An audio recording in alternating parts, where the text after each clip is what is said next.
Ja, in diesen Minuten trifft sich die Bundeswahlleiterin online in Wiesbaden mit den Landeswahlleitern, um zu schauen, wie und ob schnelle Neuwahlen überhaupt machbar wären. Es gab da ja allerlei Bedenken gegen eine vorgezogene Neuwahl. Eine davon, es könnte zeitlich knapp werden, etwa bei der Produktion der Stimmzettel. Die Papierindustrie hat das schon dementiert. Sandra Saatmann mit einem Überblick.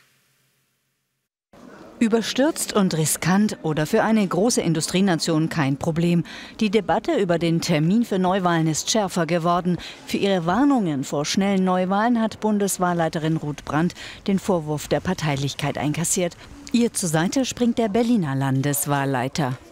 Ich kann nur raten, besonnen an das Thema heranzugehen, auf Fachleute zu hören und jetzt nicht in einen Sofortismus bei der Feststellung des Wahltermins zu verfallen, so Stefan Bröchler. Wenn wir die hohen Qualitätsstandards, die wir in Bund und Ländern haben, halten wollen, dann rate ich von einem Wahltermin im Januar ab. Genannt werden technische und logistische Hürden. Die Wahlämter könnten überlastet, Wahlvorstände unzureichend geschult werden und Wahlunterlagen fehlen. Insbesondere fürchtet Wahlleiterin Brandt, dass nicht genug Papier da sein könnte. Falsch, sagt die Papier- und Druckindustrie. Sie sieht kein Problem, genügend Wahlzettel zur Bundestagswahl bereitzustellen. Deutschlands größter Wahlzetteldrucker in Bonn dagegen warnt vor Fehlerrisiken bei den Stimmzetteln, wenn es zu schnell geht. Auf der Straße ist man geteilter Meinung.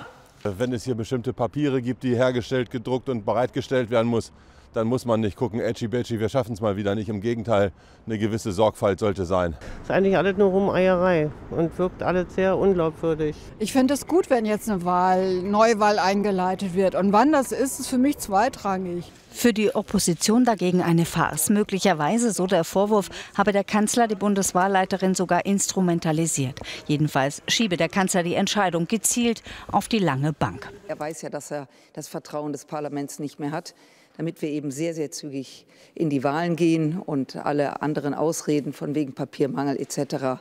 buchen wir mal ab, weil heute der 11.11. ist und im Rheinland ja heute der Karneval beginnt.